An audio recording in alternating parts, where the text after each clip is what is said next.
Bonsoir. Dans un mois exactement, le Cameroun abritera la 33e édition de la Coupe d'Afrique des Nations, un événement placé sous la bannière de la Confédération africaine de football dans un pays où l'on est encore en quête du président d'une de ces fédérations bien évidemment de la CAF. Dans environ 24 heures auront lieu les élections à la Fédération camerounaise de football. L'heure est aux alliances et autres stratégies.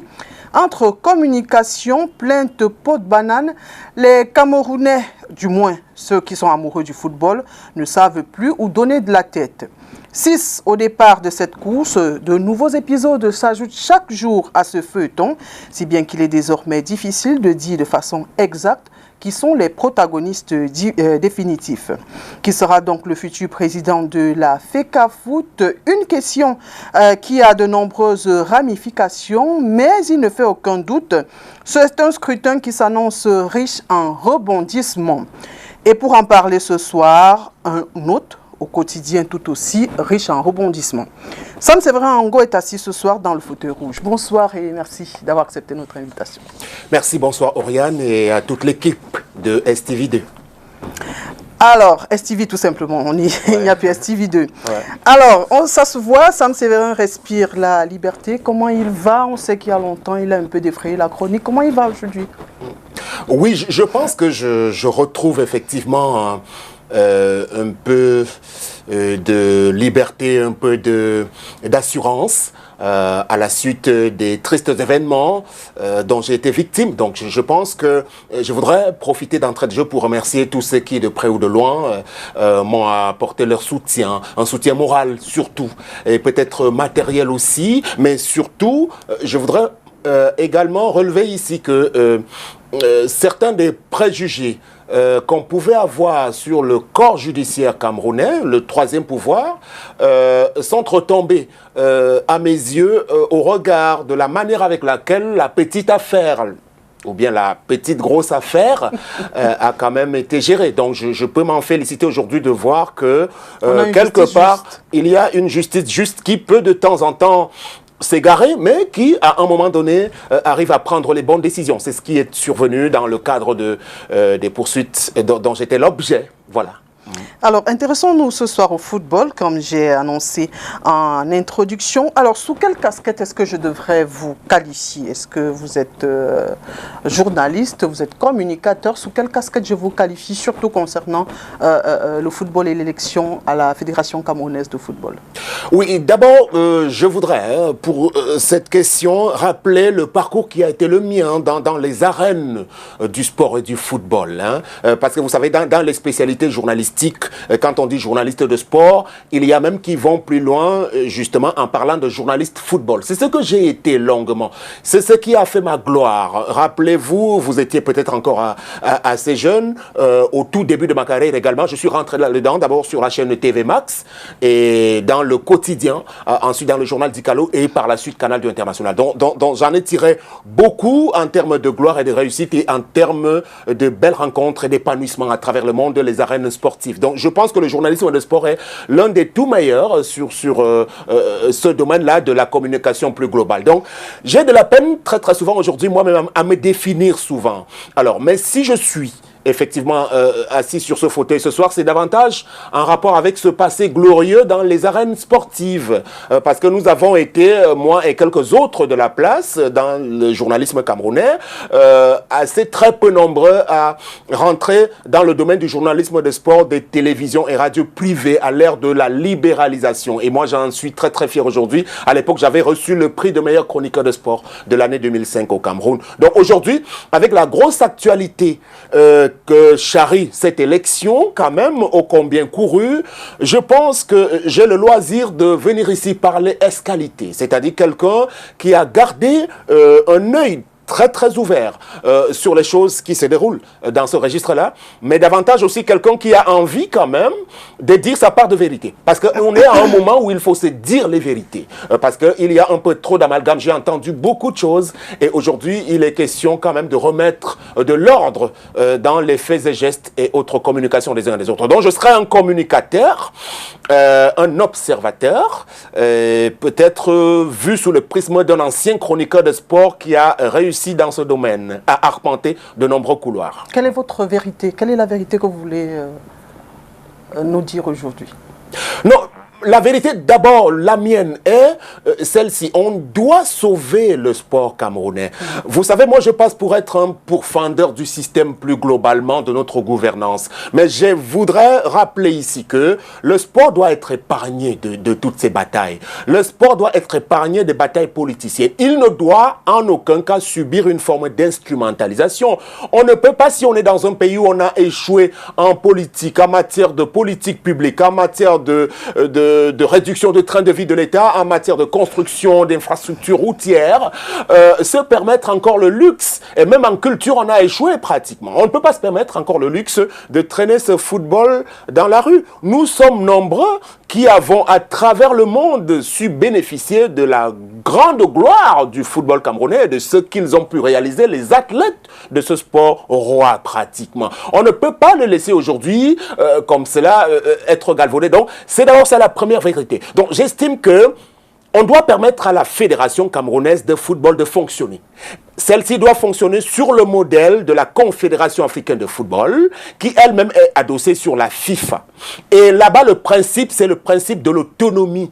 L'autonomie des fédérations sportives nationales qui n'admettent pas les ingérences des États, n'admettent pas les ingérences des gouvernements. Donc ça, c'est une première vérité qu'on doit relever. Donc, moi, je suis contre les procès en n'en plus finir, contre les dirigeants fédéraux. On ne peut pas se permettre d'aller de saison en saison sans avoir une véritable lisibilité sur l'organisation des compétitions locales. On ne peut pas continuer aujourd'hui d'assister à un football qui se désagrège, qui est en pleine décrépitude par le fait de l'incurie des uns et des autres. Donc, c'est la première chose que j'avais voulu dire. Moi, je suis pour que l'élection de ce samedi se tienne et qu'elle puisse connaître un vainqueur et pour qu'on aille vers une stabilisation de cette instance.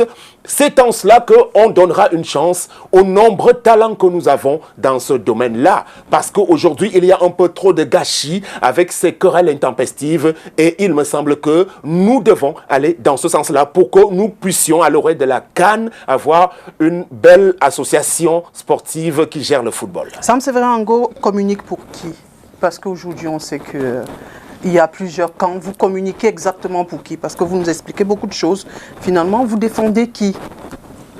Bon, alors, à cette question, moi, je serais un tout petit peu embarrassé de dire qui est la personne pour laquelle je serais en train de communiquer. Donc, je ne fais pas ici de la communication stricto sensu, hein, à l'image de ce que j'ai eu à faire en 2018 dans le domaine de la politique, où j'ai choisi une équipe où on est venu me chercher pour dire tu dois venir communiquer pour tel candidat à l'élection présidentielle. Non, il ne s'agit pas de cela. Je n'ai pas été spécifiquement sollicité par ni les équipes de Samuel Eto'o, ni les équipes de Seydou Mbombo Njoya, encore moins les autres candidats déclarés à cette opération. Il se trouve simplement que sur la base d'un ensemble de choses par rapport à ma connaissance réelle de ce milieu-là, j'ai mon mot à dire. J'ai envie de dire que on doit, toute proportion gardée, savoir mettre chaque chose à leur place. Je n'aurais pas fondamentalement d'équipe à choisir. Je pense d'ailleurs que pour la première fois et une rare fois, vous assistez quand même à de la bousculade au niveau de cette campagne-là. Les deux principaux candidats partent avec des chances quasi égales au niveau de leur représentativité dans la plupart des régions. Mais aujourd'hui, si j'aurais envie d'avoir un minimum de sympathie par rapport à une équipe en place, je militerais volontiers pour, j'allais dire, l'élection de l'équipe dans laquelle se retrouve un grand homme, qui pour ma part est une personnalité qui est reconnue, mais qui ne parle pas beaucoup et qui pour ma part aurait même dû être présenté comme le candidat naturel. Je parle ici de M. Aboubacar Halim Konaté, qui arrive de la Ligue régionale du Nord, qui est le premier vice-président de l'équipe sortante, avec qui nous avons longtemps cheminé, dont je connais la moralité. Je pense que l'équipe à laquelle il appartient pourrait allègrement avoir mes faveurs au détriment des autres équipes qui sont sur les starting blocks. Ceci étant dit, on a très bien compris que vous soutenez le candidat Seydou Mboumboundjouya. Puisque Halim Konaté est dans cette équipe, on comprend très bien qui vous soutenez. Alors, est-ce que selon vous, aujourd'hui, on pourrait dire que cette candidature-là doit encore avoir lieu? Est-ce qu'on doit dire que, je veux dire après les décisions de la CCA, est-ce qu'on doit dire qu'il y a encore une candidature à ce nom-là? Oui, bon voilà, je vois bien les sous-entendus qu'il y a dans votre questionnement, Oriane, donc, hein, mais je pense que sur ce coup, je crois les instances mondiales, africaines, hein, qui régissent le fonctionnement du football à l'international, avaient déjà vidé le dossier. La Chambre de conciliation et d'arbitrage du Comité national olympique et sportif du Cameroun n'est pas habilité à connaître des affaires juridiques et judiciaires qui relèvent de la Fédération camerounaise de football. Je crois que la FIFA et la CAF ont été suffisamment clairs dans un courrier combiné CAF-FIFA, je crois que c'était en septembre dernier. Et ils avaient mis en garde, et je voudrais emboîter leur pas pour dire que pour l'instant, véritablement, on doit laisser cette affaire se dérouler suivant les consignes qui sont édictées par ces associations-là. Donc, il me semble bien qu'on ne peut pas aujourd'hui, je crois, à 24 ou à 48 heures du déroulement du scrutin, vouloir exciper le fait que le candidat Seydou Mboumboundjouya ne serait pas appelé à compétir. Non, je crois que ça manquerait de fair play. Je crois qu'on est dans le domaine du sport. Il faudrait bien que les uns et les autres aillent sur d'autres types d'arguments. Je crois qu'il y a des programmes qui sont excipés. Il y a des candidats qui arrivent avec des projets en disant que voici le meilleur projet que nous amenons pour diriger, révolutionner le football. J'ai entendu parler d'un plan Marshall. Donc, je crois qu'il faut qu'on s'attarde sur ces questions qui sont essentiellement liées au programme et ne pas faire du mauvais jeu. Parce qu'il y a un peu trop d'agitation depuis quelque temps. Un coup, on vous dit, c'est un groupe de chefs traditionnels dans la Léquire. Un autre coup, on vous dit, il y a 24 heures, que ce sont les Mbombok réunis autour de Joseph-Antoine Bell. Un autre coup, on vous dit, c'est l'enfant du chef de l'État, Paul Biya, qui a reçu le candidat Samuel Eto'o. Après, on vous dira qu'il est allé rencontrer, j'allais dire, le président du Conseil constitutionnel. On se perd complètement d'élection. On n'est pas dans une élection de type populaire. On n'est pas dans du populisme pur et dur. Je pense que quand on est assuré de ce sur quoi est-ce qu'on s'appuie pour défendre son projet, on n'est pas obligé de faire un peu aujourd'hui dans de la gesticulation. Et c'est pour cela que j'en voudrais à ceux qui font partie de l'équipe de campagne du candidat Samuel. Puisque nous sommes sur ce terrain-là, je voudrais regretter sincèrement aujourd'hui que les gens, et je le dis sans embâche, sans sourciller en regardant la caméra, aient pu ramener notre Goliador, notre Samuel national sur un terrain qui est sinueux, qui pourrait le perdre finalement. Parce que cette affaire n'est pas faite pour lui. Je crois que pour une meilleure reconversion de Samuel Eto'o, on aurait pu lui préparer quelque chose d'autre, de différent. La reconversion des anciens footballeurs Oriane Duncan, elle s'articule, elle a un ancrage essentiel sur l'entraînement. La plupart des grands joueurs, des grands noms du football dans la plupart des pays en Afrique et dans le monde, excepté peut-être Salif Keita du Mali, se sont reconvertis dans l'entraînement parce qu'ils ont une relative facilité, effectivement, à transmettre leurs connaissances. Ils peuvent également se retrouver dans, je veux dire, l'encouragement dans le mécénat. C'est-à-dire qu'ils peuvent se retrouver à mettre sur pied des académies, des écoles de football.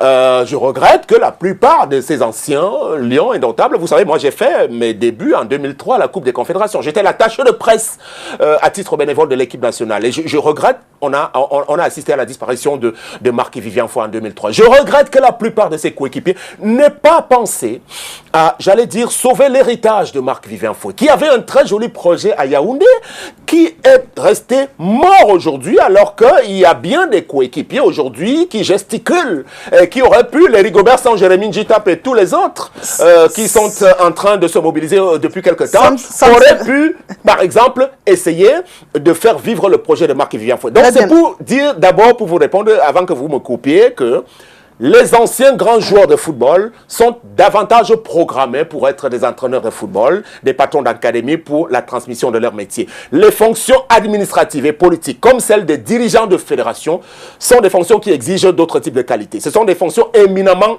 administratives qui exige beaucoup d'autres qualités. Très bien. Samuel Eto'o est libre de faire son choix dans sa reconversion. On a aussi vu Jules-Denis Onona, qui est un ancien lion indomptable, qui est aussi candidat. Donc Samuel Eto'o est libre de faire son choix. Vous m'avez demandé ce que j'en pensais. Moi, je vous dis je ne veux pas. J'en pense là-dessus. Très bien. Vous parlez de... Vous aimez la vérité. Tout doit être juste. Est-ce que, ici, vous ne trouvez pas aussi qu'être juge et parti, ça ne sonne pas plutôt bien? L'équipe dirigeante, est-ce qu'elle ne devait pas démissionner et se repositionner, j'ai envie de dire de façon normale? Est-ce qu'elle n'aurait pas pu démissionner et de revenir se représenter? Alors, vous ne me donnerez pas l'impression que vous avez quelque chose contre l'équipe en place. Ah, non. Donc, non, en réalité... Je suis journaliste, je n'ai pas de... Voilà, tout à fait. Mais je pense que les règles du jeu sont claires. Elles ont été clairement indiquées. Je crois qu'il a été dit très, très clairement que l'équipe sortante, à la suite des décisions prises par le TAS, le tribunal arbitral du sport, et également la FIFA, combinée, l'équipe sortante devait normalement conduire le processus électoral. C'est un peu comme en politique en réalité. Ce n'était pas une décision, c'était une proposition du TAS. Le TAS n'a pas dit il faut l'appliquer. Dans un besoin de continuité, je vous propose. Le TAS n'a nullement dit l'équipe. Et même, est-ce que s'il fallait une équipe en place, ne serait-ce pas le comité de normalisation, sachant que l'élection a déjà été annulée, donc elle n'existe pas. Est-ce que ce ne serait pas le comité API qui devait être en pouce? Mais justement, on en était au 40e comité de normalisation. La plupart de ces comités ont échoué, on peut le dire, ça c'est mon avis personnellement. Donc la FIFA a été bien embarrassée de remettre un nouveau comité de normalisation à la tête du football au Cameroun. Mais elle n'a pas mis elle n'a pas exigé que ce soit l'équipe en place. S'il y a eu une ouverture, ils se sont bien engouffrés dans cette ouverture-là, et je pense que ça ne manque pas de légitimité. Je crois que c'est ce que nous sommes en train de dire, surtout que c'est en adéquation avec les desiderata de la Fédération internationale de football. Et si la plupart des candidats, y compris ces anciens footballeurs que vous évoquez et que vous semblez, j'allais dire, reporter en sympathie, se sont mis au départ, en réalité, c'est bien parce qu'ils se sont bien accordés sur les règles du jeu. Donc on ne peut pas aujourd'hui, à une semaine de la compétition, commencer à se plaindre des règles du jeu en disant... Non, je pense qu'il y a un collège électoral qui est connu. Je pense qu'il y a une commission électorale qui a été mise en place également, qui est composée, je crois, de magistrats de la place. Donc c'est en direction de ces gens-là qu'on peut avoir quelques soupçons de partialité ou bien de quelques combines. Je crois que la plupart des requêtes qui ont été adressées à leur niveau ont été la plupart du temps reçues et traitées, et on a... Non, je pense aujourd'hui qu'il faut qu'on y aille. Pour le cas spécifique de ce sport, je vous l'ai dit en tout début d'émission, véritablement faire en sorte que l'élection se tienne. Et peu importe le gagnant, moi je veux vous le dire, moi j'ai mes opinions à moi, mais peu importe la personne qui gagne, mon souhait le plus cher est que, au sortir de la journée du 11, qu'on ait une équipe dirigeante en place et que celle-ci puisse bénéficier d'un minimum de tranquillité pendant les 4-5 années durant lesquelles elle aura le loisir de conduire et de gouverner ce sport qui nous est cher en réalité. Donc je pense que les règles du jeu ont été très clairement établies. Donc on ne peut pas dire que l'équipe sortante en place est juge et partie. Non, je crois que très très logiquement, il faut savoir être de bonne foi. Selon vous, cette élection, elle est légale? Oui, la légalité tient notamment, elle puise sa source sur le fait que, comme je l'ai indiqué, la Fédération camerounaise de football est une association qui tient son pouvoir de l'État du Cameroun, qui lui cède une partie de ses missions de service public pour gérer le football au Cameroun. Donc l'État du Cameroun aujourd'hui reconnaît la Fédération camerounaise de football comme une entité qui est là pour conduire la destinée de ce football-là.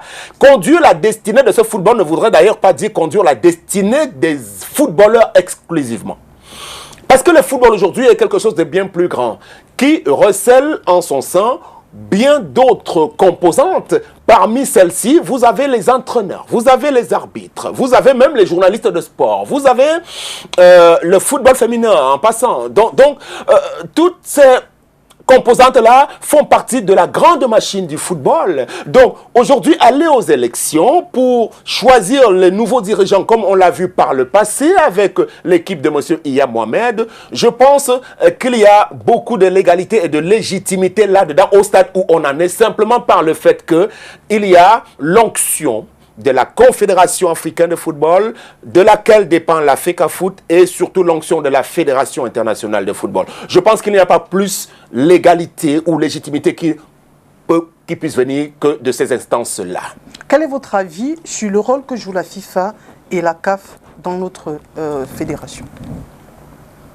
Bon, je pense que la FIFA et la CAF, plus globalement, pour répondre à votre question, gagneraient à mieux nous aider, à nous encourageant d'abord à avoir des équipes fédérales à peu près stables. Donc moi, je les y encourage en réalité. Je ne sais pas si ça a toujours été le cas par le passé, parce qu'on assiste quand même à une multiplication des comités de normalisation sur la plupart des pays africains. Et ce n'est pas bien comme cela. La FIFA et la CAF doivent mettre les conditions en place pour que le football puisse bien se gérer dans la plupart de nos pays. Elles doivent prendre les mesures incitatives également pour attirer un plus grand nombre d'annonceurs et de sponsors et d'opérateurs économiques pour qu'ils accompagnent la pratique de ce sport-là dans la plupart de nos pays. Je ne sais pas s'ils le font assez. La FIFA et la CAF doivent aller un peu plus loin dans le subventionnement, dans la mise à disposition de subventions qui soient consolidées vis-à-vis des associations africaines qui sont un peu plus faibles aujourd'hui. Parce que nous ne pouvons pas nous comparer aujourd'hui à la Fédération française de football, à la Fédération autrichienne, à la Fédération hongroise de football. Donc les fédérations du Cameroun, du Gabon, du Bénin, de la Côte d'Ivoire ont grand besoin de soutien aujourd'hui. Donc moi je défends le football africain et je voudrais faire en sorte que ce football-là soit mieux loti auprès de ces instances-là, que la plupart des représentants de ce football, qui ont été de grands joueurs par exemple, puissent bénéficier de belles places auprès de ces instances-là, en qualité notamment par exemple d'ambassadeurs, en qualité d'instructeurs par exemple. Il y a eu récemment la nomination d'un ancien footballeur camerounais, je crois Lorraine Etame Mayer, qui a bénéficié d'une belle nomination au niveau de la FIFA. Mais ce n'est pas encore suffisant, parce que vous savez, pour ne prendre que le cas du Cameroun, puisqu'on est bien chez nous, il y a de très très grands noms que vous ignorez, parce qu'on ne fait grand cas que de certains, peut-être parce qu'ils sont les plus en vue, mais est-ce que vous connaissez Paul Baoken? Vous avez connu Paul Baoken? Alors, ça c'était un grand monsieur dans la génération des années 80-82. Il est toujours en vie, monsieur Paul Baoken. Et il est entraîneur, le père de Stéphane Baoken.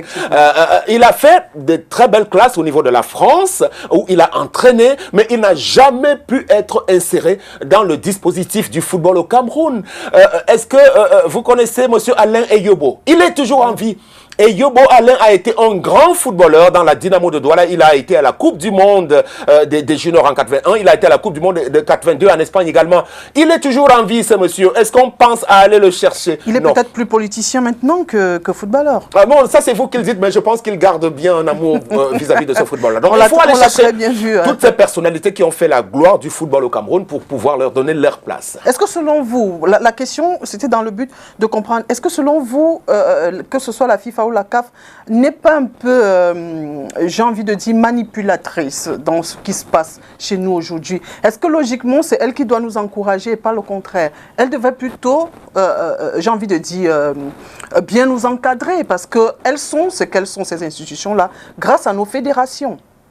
Est-ce qu'elles peuvent se vanter aujourd'hui si nous, les fédérations africaines, n'existent pas? Donc vous avez le sentiment, dites-le très clairement si vous avez le sentiment, la journaliste, vous êtes que la CAF et la FIFA ne nous aident pas assez. Bon, moi je l'ai dit également, j'aimerais les voir aller un peu plus loin. Maintenant, s'il y a un sous-entendu dans le sens de ce que celles-ci, ces instances-là ne font pas bien et qu'elles contribuent plutôt peut-être à installer le désordre de temps en temps dans quelques associations, bon, ça aussi c'est à vérifier. Elles ne sont pas toutes exemplaires non plus, hein. Vous savez, il y en a de grandes figures qui sont tombées, même le vénérable Sepp Blatter, les Michel Platini, les Jérôme Valk qui étaient à la FIFA. Vous savez que ces personnalités-là ont été quand même, j'allais dire, rattrapées par leurs frasques. Ça voudrait également dire dans un autre sens que au sein de ces associations, il y a quand même un besoin de respect de l'éthique sportive. Ça veut dire que si vous êtes reconnu coupable de malversation ou de détournement ou encore de corruption en tout genre, même monsieur Issa Yatou Eto'o, rappelez-vous, je crois qu'il avait été quand même assez pincé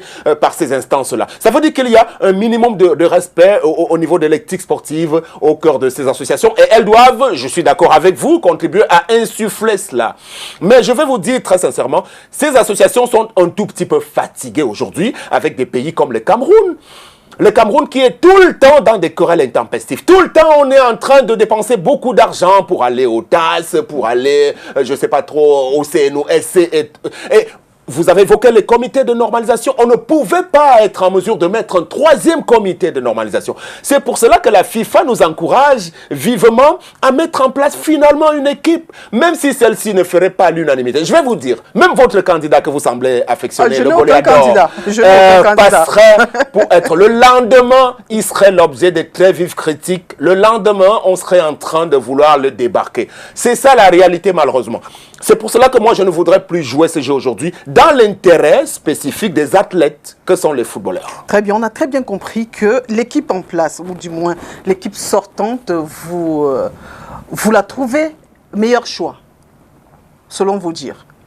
Bon, alors, moi, je ne suis pas un délégué, donc moi, je ne vote pas aujourd'hui. Très bien. Et non, même que moi, je suis sorti assez longtemps des milieux du journalisme de sport. Donc, j'ai un regard d'observateur, averti, c'est vrai, mais pour l'instant, si vous voulez, je vous l'ai dit, sans embâche, par rapport aux forces en présence, par rapport au programme. Tenez, par exemple, dans le programme qui est principalement présenté en face de cette équipe sortante, j'ai entendu des choses du genre, il y aura une formation des journalistes de sport. Ce n'est pas de la responsabilité de la fédération de former les journalistes de sport. Donc c'est quelque chose en réalité qui démontre qu'ils ne sont même pas dans l'objectif qui est recherché de travailler pour le football. J'ai entendu qu'il y aura des actions qui seront menées pour la protection sociale des footballeurs. Ce n'est pas leur rôle, c'est le rôle du syndicat également. C'est le SINAFOC qui est chargé de protéger les joueurs. Donc la fédération aujourd'hui doit même savoir pourquoi elle est là. Donc il faudrait que quand vous arrivez avec un programme, un projet, vous sachiez quel est le cahier de charge. C'est en cela que moi, je suis à la limite assez proche finalement de la candidature qui présente des choses qui sont assez réalistes aujourd'hui. Il faut terminer le centre technique de Oja. Il faut terminer la construction du siège de la fédération. Oui, avant d'arriver sur les programmes, vous semblez bien soutenir cette équipe-là. Est-ce qu'on peut faire un bref bilan de cette équipe sortante-là? Alors, vous m'embarrassez quelque part parce que je vous ai dit au départ, ne me prenez pas comme quelqu'un de complètement partisan. Vous êtes observateur. Oui, un observateur. Est-ce qu'on peut faire un bref bilan? C'est pour ça que je vous ai dit bref. Un observateur, quel bilan, de façon brève, brièvement, pouvez-vous faire de l'équipe sortante? Alors, le bilan, vous devez aller le demander très clairement à M. Parfait Nicolas Siki Awono, qui est le directeur de la communication, cumulativement avec ses fonctions de secrétaire général par intérim de la fédération. Vous ne pouvez pas me demander de venir faire le bilan, de venir vanter leur mérite alors que je n'en fais pas partie en réalité.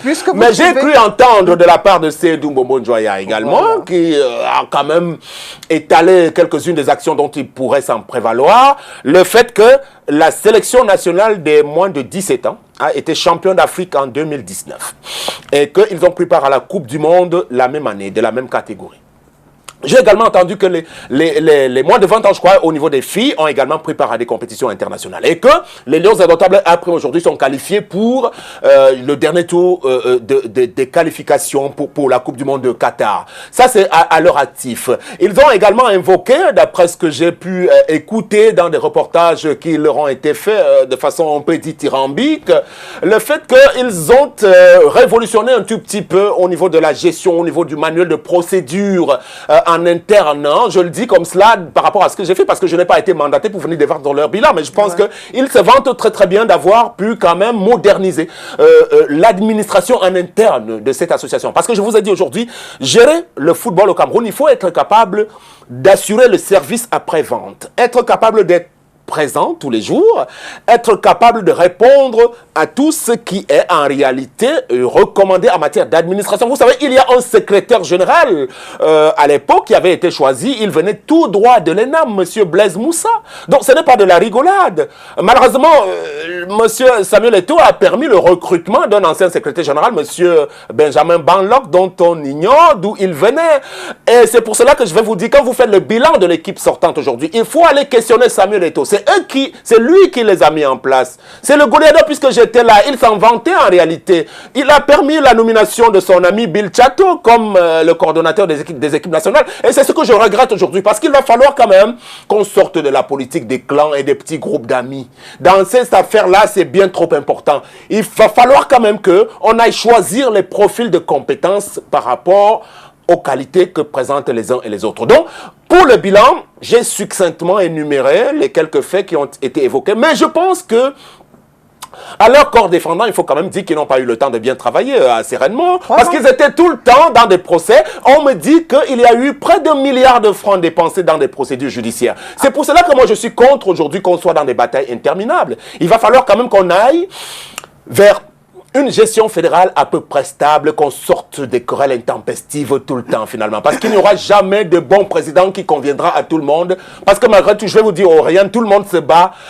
N'écoutez pas toutes les incantations que les uns et les autres sortent aujourd'hui.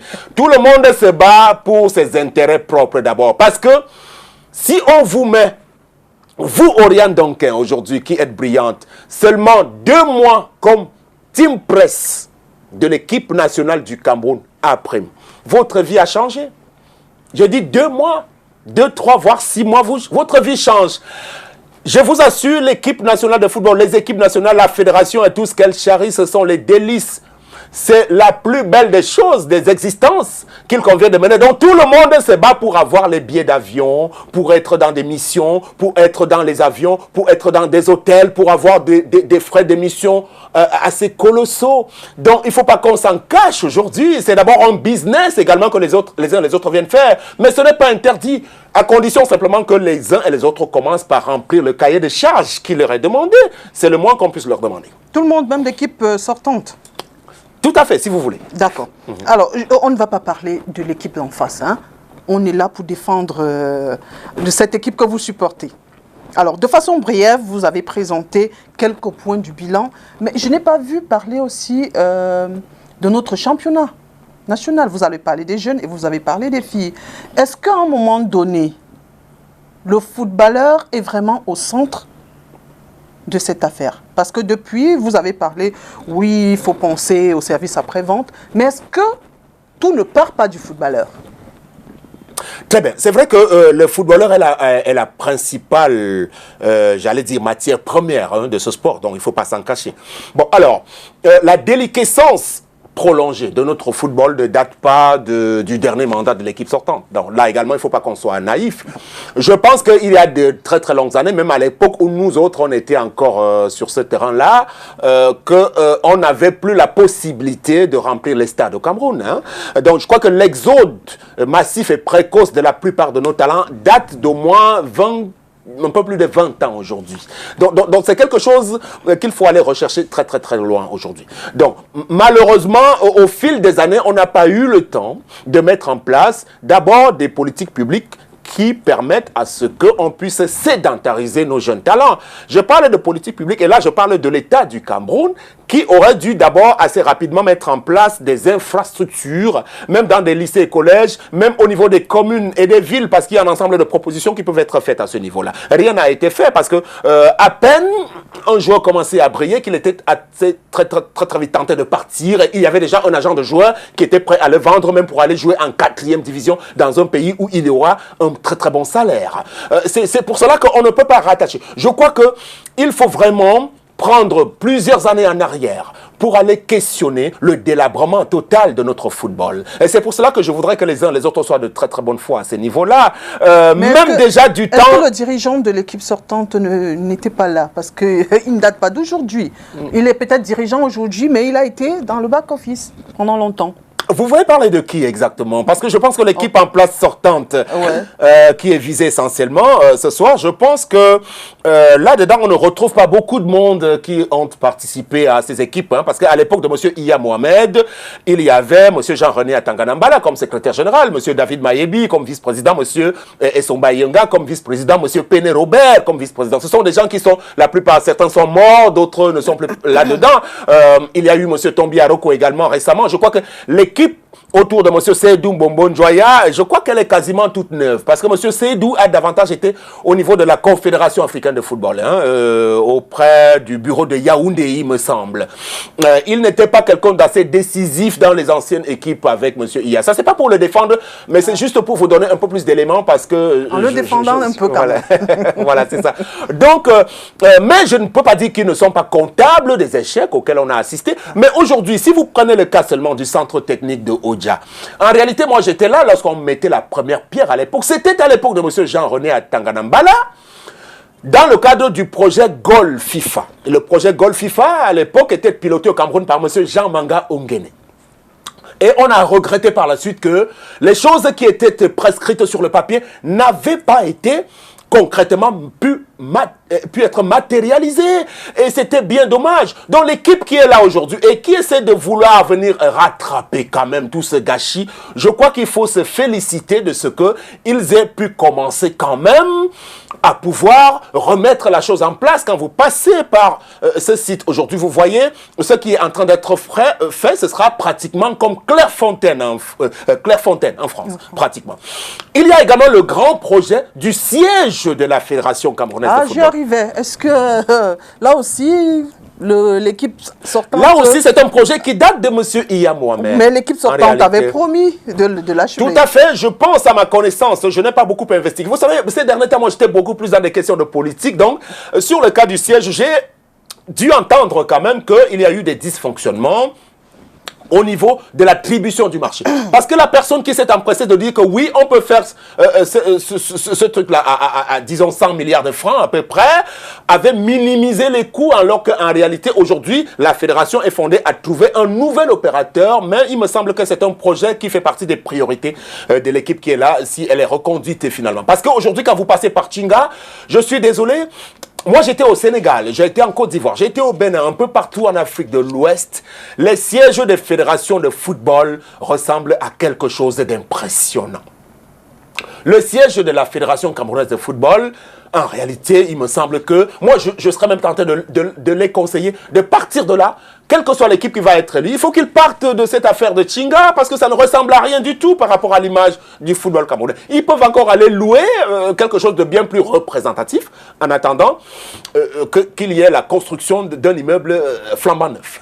Alors, je veux poser la question encore aux journalistes avertis, experts des questions de football. En 2013, Seydou Mbombo Njoya avait qualifié la FECAFOOT de panier à crabe. D'où son refus. Il avait dit, je préfère pas être avec vous parce que c'est un panier à crabe. Alors j'ai envie de comprendre aujourd'hui, lui qui est là depuis 2018 et qui veut continuer, est-ce qu'il a chassé tous les crabes alors ou lui-même il est devenu mangeur de crabes? Je me rappelle un peu effectivement de cet épisode et je pense qu'à son corps défendant, vous pouvez plutôt le féliciter parce que... il n'y a plus de crabes alors. Je veux dire qu'à l'époque, refuser quand même une telle proposition n'était pas donné aussi. C'était venteur, mais aujourd'hui, est-ce qu'il n'a pas un peu effacé toute cette gloire qu'on a envie de lui donner là? Bon, oui, ça c'est une façon de voir les choses, mais en réalité, je vous ai dit ce soir que je ne parle pas strictement au nom de M. Seydou Mbombo Njoya. Il ne m'a pas mandaté pour venir à ce plateau. Je crois qu'il sera même surpris d'entendre de belles choses sortant de moi à son égard. C'est pour ça que j'ai précisé. Vous, expert des questions de foot, ouais, observateur averti, qui semble soutenir ce camp-là, même s'il ne le dit pas très ouvertement. Est-ce qu'aujourd'hui, il n'y a plus de crabes donc? Non, c'est un panier à crabes. À un moment donné, on aurait bien pu le dire. C'est pour cela qu'on se bat, on milite pour que ce soit finalement une maison qui permette qu'on sorte de l'incurie, en réalité. S'il a pu formuler une telle affirmation, il me semble qu'il était dans le mot juste. Hein. C'était pas exagéré. Qu'est-ce qui s'est passé en 2018 Qu'est-ce qui s'est passé en 2018 et qu'en 2021, il veut y rester? Non, peut-être qu'il a pensé que lui-même, avec la nouvelle dynamique insufflée par son équipe, parce que je voudrais qu'on parle davantage d'équipe aujourd'hui. Cette équipe a quand même 3 ans, Sam Sévérin. Ouais. Est-ce qu'après vous trouvez que 3 ans, c'est beaucoup pour changer les mentalités dans un milieu comme celui-là? Non. C'est très peu. Pourquoi il est donc revenu? Pour justement, je me dis, consolider les acquis, je veux dire qu'on lui donne un peu plus de temps. C'est ce qu'il a déclaré, il me semble. Il est devenu peut-être chasseur de crabes alors.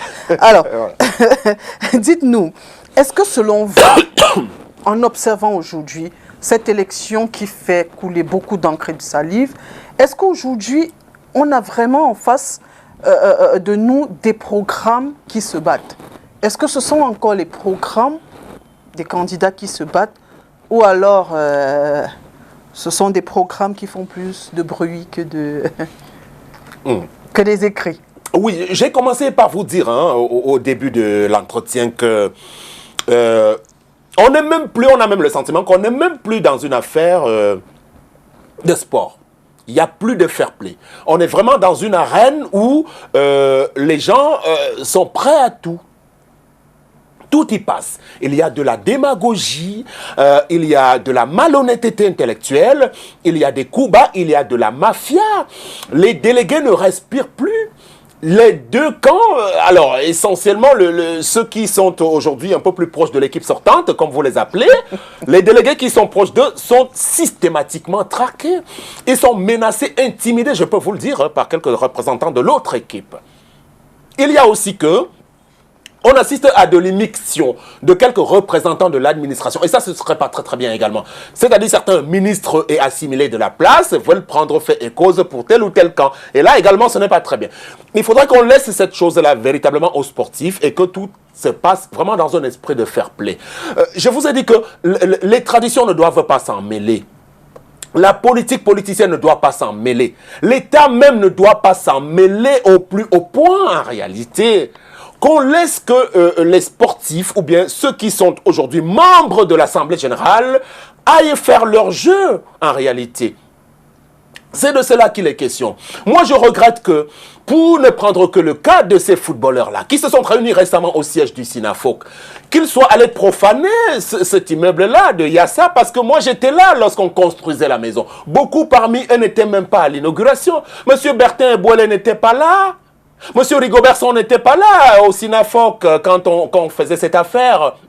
Il y a même le cas de monsieur Mabouan Kessak, plus ahurissant. Il a son association de footballeurs. Monsieur Jérémy Njitam ne peut pas venir comme cela instrumentaliser le syndicat des footballeurs pour faire un choix au dernier moment pour dire on soutient les footballeurs. Non, ce n'est pas là où on l'attend. C'est pour cela que je dis les programmes, oui, on doit discuter sur les programmes et les projets, mais on ne doit pas mener des batailles avec des coups en dessous de la ceinture. Moi, je suis un peu révolté d'assister à cela. David Mayebi, vous savez, je termine par là, qui était le père fondateur de l'AFC, Association des footballeurs camerounais, devenu Sinafoc, pourrait se retourner dans sa tombe. Il n'aurait pas été content par ce à quoi on a assisté lundi dernier au siège de cette affaire. Parce que véritablement, il était là davantage, lui, pour défendre et protéger le joueur quand il est maltraité et malmené. Il ne faisait pas la course au poste au niveau de l'instance fêtière. Parce que véritablement, on devrait d'abord s'assurer que les joueurs sont bien représentés. Très bien. Je voudrais préciser... Jérémy Njitap, il n'est pas sur ce plateau. Mabouan Kessak n'est pas là. Samuel Eto'o non plus. Donc, ils ne peuvent pas se défendre. On va les laisser à côté. Vous nous avez très bien montré quel est le candidat que vous soutenez plus ou moins. Donc, parlons de cela.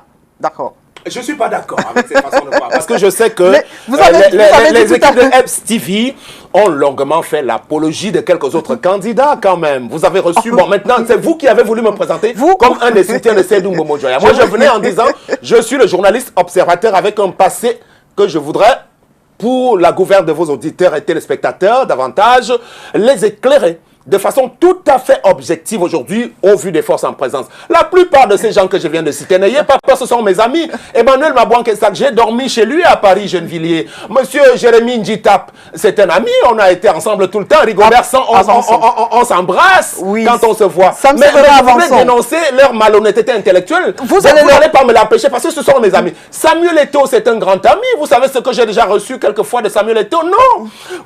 Je suis même en train de dire d'ailleurs que ceux qui le pousse à aller se planter ne l'aime pas beaucoup. Parce que pour aider Samuel Eto'o, qui est notre icône, Samuel c'est une star. Vous savez, je vous raconte une anecdote, ça va prendre 30 secondes. Nous sommes à Charleroi en 2007 en Belgique dans un centre d'entraînement. L'équipe du Cameroun, j'étais un des rares journalistes, était en train de préparer un match sur... on devait se rendre en Afrique dans le cadre d'une grande compétition. Pour aller aux entraînements, Et ça, c'est un épisode qui se répétait tout le temps, quand vous êtes avec ces gens-là. Samuel, il n'était pas le capitaine. Il voudrait s'assurer que tout le monde est déjà dans le bus, y compris le staff technique, pour qu'on lui fasse un petit coup de téléphone, que tout le monde est déjà là, tu peux descendre. Est-ce que vous voyez un peu l'image? Donc, lui, c'est la star. Donc, on n'a pas besoin de quelqu'un qui veut faire du bling-bling, qui veut attirer la lumière sur lui tout le temps. Jean Lambert, non? Un aîné à moi, il l'a dit. Ça, c'est un de ses principaux défauts. Et on ne peut pas aller le cantonner à une fonction à laquelle il n'est pas préparé. Ça, je peux le dire assez ouvertement sans avoir peur de l'affirmer. Très bien.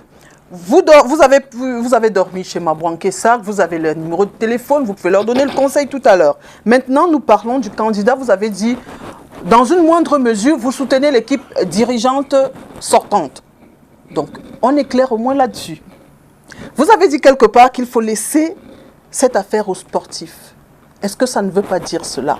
Voilà, les sportifs, justement, c'était pris globalement. Vous savez, dans la notion du footballeur, le footballeur en général, dans l'acception qui est comprise au niveau du syndicat et même ou bien de l'association, en réalité, comprend tout le monde. Vous avez là-dedans même les médecins de sport. C'est pour ça que je parle de sportifs pris globalement, en réalité. Donc, j'observe également que vous avez relevé une de mes affirmations de tout à l'heure. Je voudrais la recadrer quelque part.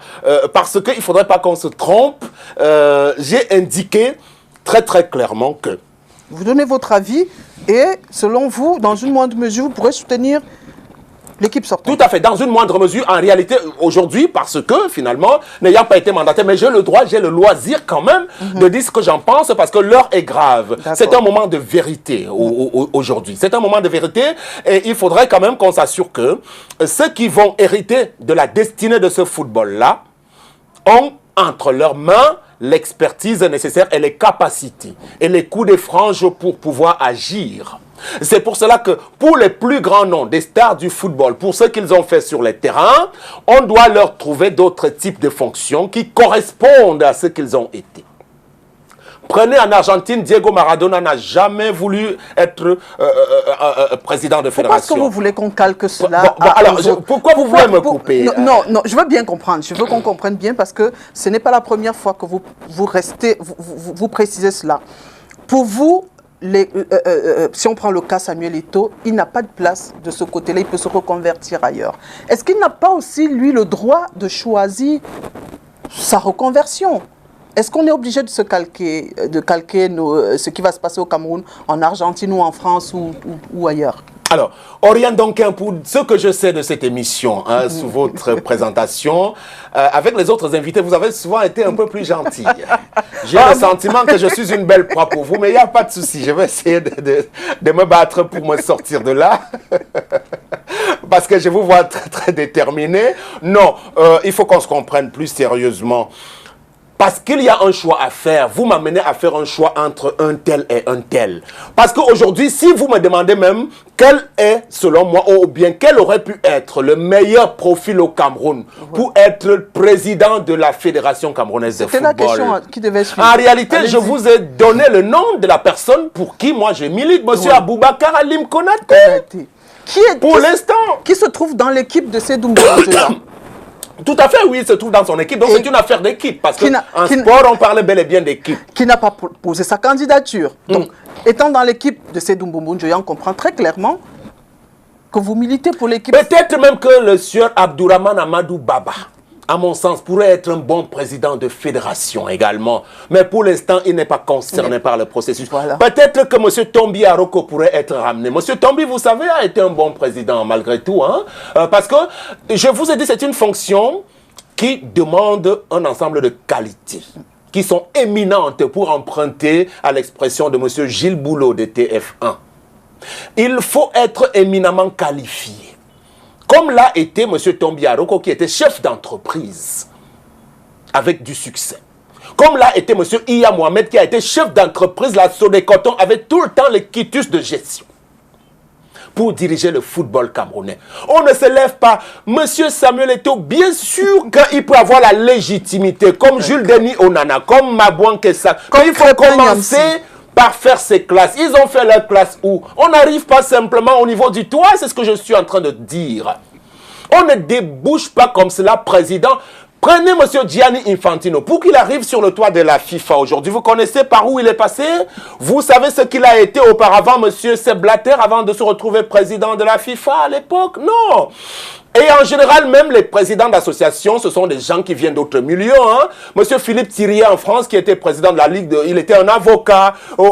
Aujourd'hui, même celui qui préside le destiné de la Fédération française également, n'est pas un homme qui a beaucoup marqué des buts sur les terrains du football.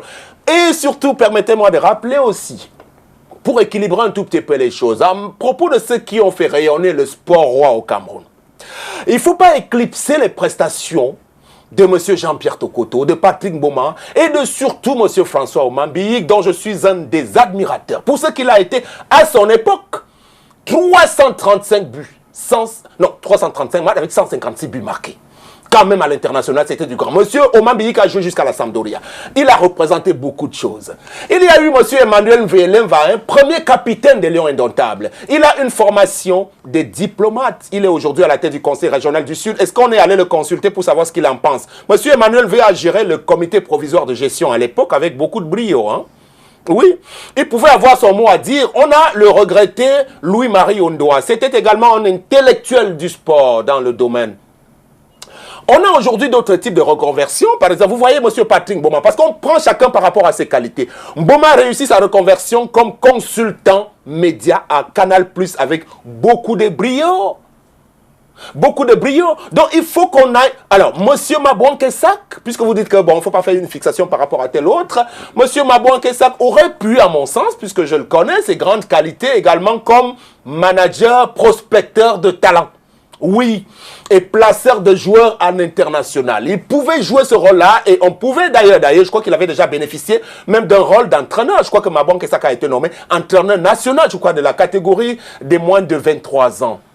Vous avez un homme comme Guy Armand Féchiné, qui, dès qu'il est sorti, parce qu'on ne parle pas beaucoup de lui, parce que c'est quelqu'un de très effacé, vous avez connu Guy Féchiné avec beaucoup de bonheur. Dès qu'il est sorti du football professionnel en Grèce, a fait ses classes, a passé ses diplômes et est devenu entraîneur. Il est un des rares entraîneurs professionnels d'origine noire en Europe aujourd'hui. Guy Armand Féchiné, il existe. Et je crois que des profils comme cela, on peut les multiplier pour ce qui concerne les anciens footballeurs au Cameroun. Très bien. Moi, je voudrais comprendre. Depuis le début de cette émission, on a l'impression qu'il n'y a que 2 candidats à cette élection. Pourquoi vous n'avez pas ce sentiment-là qu'il n'y en a que 2 finalement? Jules Denis Onana est candidat, Crépin Nyamsi est candidat. Est-ce que c'est pour nous dire que ces 2-là ne méritent pas ou alors n'ont pas ce petit truc-là qui fasse qu'on parle aussi d'eux? C'est vous la journaliste qui posez les questions. Je vous pose les questions. Donc si vous ne posez pas de questions concernant Jules Denis Onana, je ne pourrais pas répondre. Donc, je vous ai posé les questions, mais vous présentez, quand vous ne présentez pas le programme du candidat, c'est d'où vous présentez. Vous mettez en face celui de Samuel Eto'o-Fils. On a l'impression qu'on... C'est son principal adversaire quand même, il ne faut pas s'en cacher, on ne va pas faire langue de bois également. Parce que vous savez, M. Jules Denis Onana, c'est une candidature juste fantasque en réalité. Même s'il aurait pu avoir un bon profil, mais il n'a pas une belle équipe derrière lui, il n'a pas, on va dire, le bras assez long, mais c'est quelqu'un d'assez admirable. C'était l'intellectuel de sa génération également. Vous voyez, donc, il faut quand même quelque chose qui vous rattache un peu à l'administratif et au politique. C'est pour cela que j'aurais bien aimé le voir rejoindre l'une des équipes qui va gagner, hein. C'est-à-dire que peu importe l'équipe qui gagnera l'élection, je pense qu'il devrait pouvoir composer avec M. Jules Denis Onana, qui a beaucoup de choses à montrer également. On a l'impression également que cette élection, j'ai envie de dire, on occulte un peu les principaux acteurs. Ce sont les délégués qui vont voter. Mais on vous entend, vous, quand je dis vous, c'est expert journaliste de football, hein, de sportif, pardon. Vous parlez plus des candidats, de ce qu'ils font, des pots de banane, des stratégies. Mais qui va vers les délégués? À quel moment est-ce que vous allez mettre en avant les délégués? Parce que moi, délégué, oui. je me sentirais marginalisé. C'est une belle question et je pense que c'est quelque chose qu'il faut renvoyer à ceux qui font davantage feu de tout bois pour aller à la rencontre des profils qui n'ont mais alors rien à voir du tout avec l'élection. Quand vous allez nous sortir la photo de l'enfant du chef de l'État aujourd'hui, qu'on a perdu de vue dans une telle occasion, ce n'est pas bien du tout. C'est pour cela que je regrette. Je regrette pour ce qui est fait à tort et à travers le pays. Mais en réalité, je pense que les délégués sont consultés. Le candidat Seydou Njoya, on a vu, il était au nord, au Grand Nord. Il a pu rassembler quand même l'ensemble des délégués d'au moins 6 régions, hein, autour de Halim Konaté, Aboubacar également. Et il y a eu la sortie du délégué Robert Bapolipot. Vous savez, il y a de très hautes personnalités parmi les délégués. Monsieur Bapolipot, il a été député, dirigeant de l'Union des populations du Cameroun. Il y a dans le centre le maire Yoki Onana, il fait partie des délégués, hein, le maire le plus glamour de Yaoundé, que je salue en passant, c'est comme ça qu'on le présente. Il en fait partie. Ces gens-là sont consultés et ils sont bien obligés aujourd'hui, un fait inédit, de dire quelle est l'équipe pour laquelle ils seront amenés à voter essentiellement. Je crois d'ailleurs que même les représentants du candidat Samuel font beaucoup de choses en direction des délégués. On ne vous le dit pas beaucoup, mais ils le font. Et ces délégués-là, j'aimerais être à leur place aujourd'hui, être ainsi courtisés. Et pour ma part, je regrette simplement qu'on ait pu réduire quand même le corps électoral, le collège électoral. Beaucoup plus, hein, parce qu'on aurait quand même bien pu dépasser un peu la centaine de personnes. Mais en dehors de ces délégués-là, il y en a qui arrivent de ce qu'on appelle les corps de métier. Mais parmi les corps de métier, je regrette encore qu'il n'y ait pas, parmi les corps de métier rattachés à la fédération, les journalistes de sport. Malheureusement aujourd'hui, parce qu'on n'a plus une véritable association de journalistes de sport. Elle est très très loin l'époque de feu Abed Negomessan, de feu Ignace Ngonga Kapsi. Moi j'étais le secrétaire général de monsieur Ignace Ngonga à l'époque. J'étais du jeune journaliste de sport. Donc malheureusement l'association ne fait pas beaucoup de choses aujourd'hui pour bien se faire représenter. Mais croyez-moi, je pense que les délégués, ils se tournent bien les pouces. Et moi je leur demande ici finalement de faire le bon choix. En toute âme et conscience, de ne pas se laisser influencer par quoi que ce soit. Par rapport à tout ce qui est dit.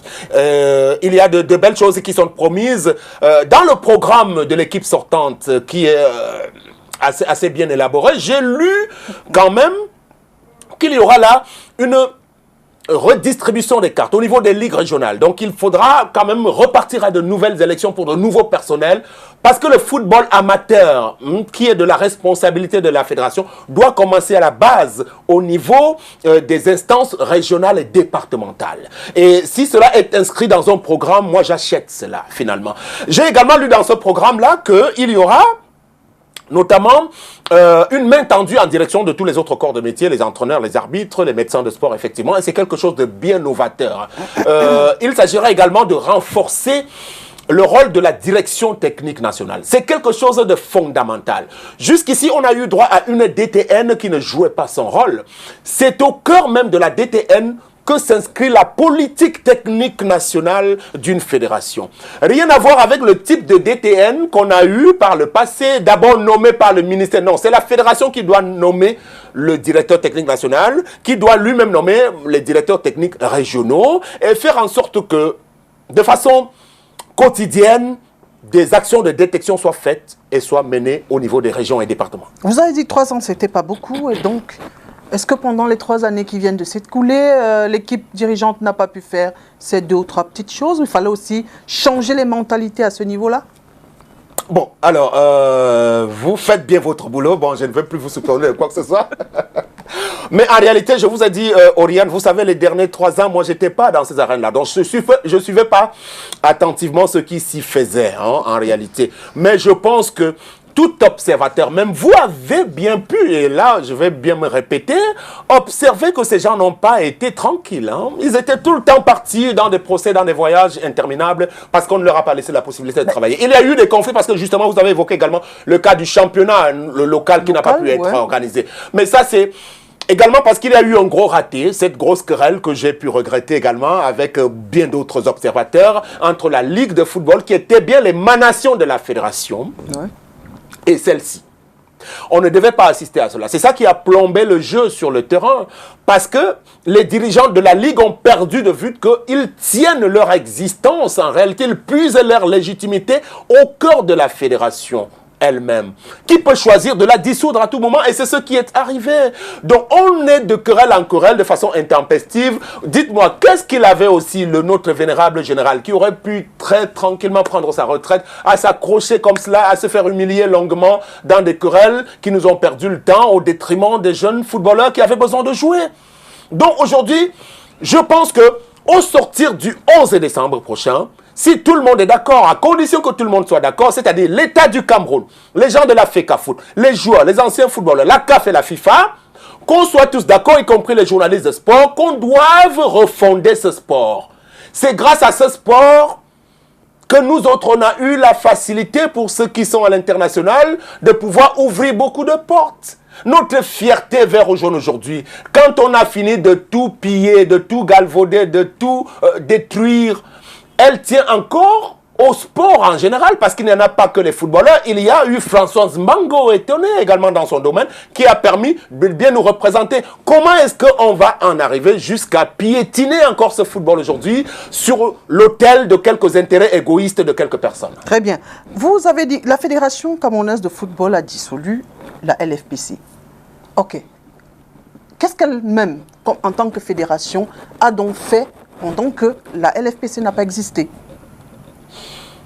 Parce qu'on ne compte que grève de président, les joueurs qui n'ont pas de salaire, on n'a pas de championnat, jusqu'à présent on ne sait pas où on va, on n'a pas de coupe, on ne sait pas si on aura la coupe du Cameroun ou pas. Est-ce que la Fédération camerounaise de football, au début de l'année, ne sait pas déjà quel sera le calendrier? Tout à fait. Laissons la LFPC, qui devait comprendre que...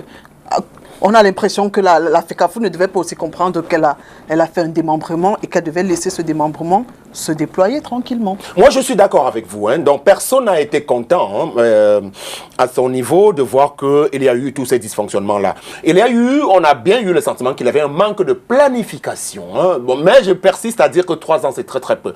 Mais au cours des 3 ans, on aurait pu bien faire quelques actions, mais je crois qu'il y en a qui ont été faites, que j'ai énumérées tout à l'heure. Mais aujourd'hui, il s'agit davantage, vraiment, vous allez, si vous voulez... vous pouvez me taper, comme on dit au quartier Oriane. Je ne vais pas me départir de ce que je suis en train de dire depuis le début. Il faut qu'on laisse à l'équipe qui va être élue le soin de travailler sérieusement. Parce qu'on est habitué également, pour sortir un peu de ce domaine, même sur le domaine des entraîneurs des sélections comme les Lions Indomptables, de les changer tout le temps au Cameroun. Et ce n'est pas bien. Il faut laisser le temps aux équipes de pouvoir mener à bien leurs projets. C'est de cela qu'il est question. Et moi, je souhaite, en dehors des obligations qu'il y aura, à mettre en place une véritable procédure de gestion qui respecte les normes en matière de management et de gestion administrative, il va falloir s'entourer de beaux profils. Il va falloir s'entourer de beaux profils parce que moi, je ne suis pas content de voir que, au poste de team press officer des Lions Indomptables A, depuis plus de 10 ans aujourd'hui, on vous ramène que des anciens journalistes ou bien des journalistes recyclés de CRTV. Ce n'est pas leur exclusivité. Parce qu'aujourd'hui, celui qui est le team press, vous voyez la facilité avec laquelle je vous parle de ces choses-là. Parce que j'ai été là-dedans. Monsieur Serge Guifo n'a pas été là-dedans. Qu'est-ce qu'il est venu chercher dans cette affaire? Avant même, il y avait Lucrèce Mebenga comme team press. Là, ce n'est pas normal. Ce sont des choses qu'il faut dénoncer. On doit pouvoir choisir les personnes qui répondent aux critères. Lorsqu'on avait choisi Monsieur Junior Bignam, qui était directeur de la communication à la FECAFOOT, personne n'a rien trouvé à dire parce qu'il avait le profil de l'emploi. La preuve, il s'est retrouvé à la Confédération africaine de football. Donc aujourd'hui, je voudrais souhaiter, pour terminer sur ce volet, que l'équipe qui sera élue nous ramène un bon secrétaire général également. Parce que l'ancien secrétaire général, qui a été recommandé par le Goléador, il sortait d'où? Je l'ai dit tout à l'heure, il n'avait pas le bon profil. Parce que l'administration centrale d'une fédération émane du secrétariat général. Et on en a eu des plus emblématiques par le passé. Je les ai évoqués tout à l'heure à Tanganambala, M. Tombi Aroko et même M. Abdourahman Amadou. Un temps, il a occupé cette fonction avec un certain talent à un moment donné. Moi, je suis pour la méritocratie de façon générale, pour tout ce qui concerne le Cameroun. Et je voudrais que cette méritocratie-là puisse prévaloir au niveau des choix qui seront faits, qu'on sorte un peu de la mafia, du panier à crabe que vous avez évoqué tout à l'heure. Je précise que vous êtes journaliste sportif. Non, on dit journaliste de sport. Okay. J'ai été journaliste de sport à TV Max. J'ai été journaliste de sport à Canal 2 International. Ça m'a permis de faire le tour du monde, tous les 4 continents. Très bien. Vous ne l'êtes plus aujourd'hui. J'en ai rencontré. J'ai couvert 2 Coupes du Monde, les 2 dernières auxquelles on a participé. J'y étais en Afrique du Sud et au Brésil. Il y a eu des Coupes des Nations parmi les plus prestigieuses, en Égypte et en Tunisie, à la rencontre des plus grands. des plus grands noms du journalisme de sport dans le monde. Donc je parle ici vraiment des choses que je maîtrise et je serai volontiers à la disposition de n'importe quelle équipe qui gagnera cette élection pour pouvoir leur apporter mon expertise. Vous savez, moi j'ai été, parmi mes voyages, Oriane, pardonnez-moi, j'ai été au Qatar. Le Qatar, c'est Aspire. Vous savez ce que c'est? La plus grosse académie au monde en matière de football jeune. Le Qatar, je l'ai visité pendant 3 semaines au Qatar. Et le Qatar va abriter la prochaine Coupe du monde de football. Je suis au regret de constater que pour vendre la Coupe des Nations qui arrive, au niveau du COCAN, le comité d'organisation, on est choisi d'abord de privilégier ce qu'on a appelé des influenceurs ou des pseudo-influenceurs dans le web au détriment des vrais journalistes. Le Qatar a invité, on l'a vu sur TF1 dimanche dernier, la presse mondiale pour présenter la magnificence de leur réalisation. Il n'y avait pas des pseudo-influenceurs là ou des Miss ceci et cela. Ça, c'est de l'amateurisme au Cameroun. Il faut qu'on sorte de là. Nous sommes là, on est bien plus nombreux qui pouvons apporter de l'expertise, de la connaissance pour la bonne marche. C'est un appel de pied que vous faites? Non, s'ils veulent, mais en réalité, vous savez, moi je suis quelqu'un de, si on peut passer même à autre chose, parce que je suis fatigué de parler de football, je suis quelqu'un qui est tout le temps combattu au Cameroun. Moi, bientôt peut-être je partirai du pays, parce que vous voyez, on ne peut pas avoir des compétences, de la valeur, de la matière à partager et être tout le temps combattu. C'est ce qui malheureusement arrive aux gens comme nous autres parce que nous ne sommes pas dans des réseaux. Le Cameroun fonctionne avec la politique des clans et des réseaux et ce n'est pas bien normal. Aujourd'hui, il faut qu'on sorte de là. Est-ce que Sam Sévérin Ango, il a tout à l'heure parlé de l'association des journalistes de sport qui n'est pas très, j'ai envie de dire, vaillante. Est-ce que votre expertise, vous ne pouvez pas déjà la porter, la donner à ce niveau-là avant de monter plus loin? Je veux dire, vous commencez par la base, ceci n'empêche pas l'autre en plus. Oui, l'expertise, oui, si je suis sollicité, mais vous savez, la jeune génération d'aujourd'hui, il manque beaucoup d'humilité en réalité. Donc moi, je ne peux pas vous dire, la plupart, dès qu'ils ont le micro ouvert aujourd'hui, ils font 1 ou 2 petits reportages, ils pensent qu'ils sont déjà arrivés, comme on dit trivialement. Donc, je pense que cette question-là, il faudrait peut-être la renvoyer à M. Gustave Samny, qui me semble que c'est lui qui est toujours à la tête de cette association, s'il peut la revitaliser, redynamiser. Mais si mon expertise est sollicitée, je serai prêt, effectivement, avec les contacts que nous avons aussi au niveau de l'international, pour pouvoir bien faire marcher cette affaire-là. Mais pour l'instant, d'ailleurs, je vous dis que moi, je suis complètement largué par rapport à tout ce qui s'est fait au niveau du football au Cameroun. Peut-être par rapport à mon positionnement politique, on n'a pas jugé qu'on peut me solliciter à quoi que ce soit, mais je reste à ma place. Peut-être qu'avec l'avènement d'une nouvelle République, d'un nouveau Cameroun, les gens comme nous, on aura de la place pour gérer. Donc moi, je suis venu éclairer la lanterne de vos téléspectateurs parce que vous me l'avez demandé. Et j'estime que malheureusement, nous avons beaucoup de choses à partager, mais nous ne sommes jamais véritablement sollicités pour cela parce que les gens s'adossent plutôt sur d'autres types de considérations. Alors, est-ce que selon vous, telle que se déroule la campagne électorale autour de la FECAFOOT, avec tout ce qui se dit, toutes les pots de banane, est-ce qu'à la fin, on n'aura pas un football plus divisé qu'avant? Est-ce que selon vous, l'équipe que vous allez solliciter ou que vous pensez pouvoir être aux affaires pourra ressouder?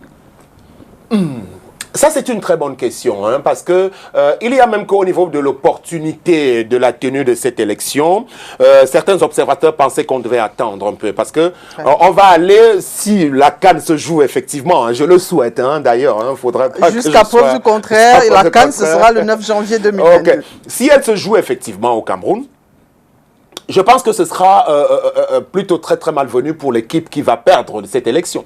Alors, vous imaginez si toute la bande à Samuel, hein, constituée de Rigobert, de Jérémy, de tous les autres anciens footballeurs, qu'on aura envie de présenter comme les visages du football camerounais s'ils partent à cette compétition alors qu'ils sont mécontents d'avoir été balayés à cette élection. Je pense que ce ne sera pas très très bien. Mais je les appelle tous d'ailleurs, hein, tous les protagonistes, je les appelle d'ores et déjà au fair play. Hein, au fair play dans l'intérêt unique. Moi je parle ici vraiment, je le dis vraiment, je n'ai ni été mandaté ni été payé pour cela, n'allez rien dire au quartier. Je les appelle à un fair play au sortir de cette affaire. Dans l'intérêt unique de jouer. On a beaucoup de talent. Vous savez, Oriane, j'évoquais le cas du Qatar tout à l'heure. Est-ce que vous savez que là-bas, j'avais rencontré un nom de joueur qui s'appelait Efa Oona.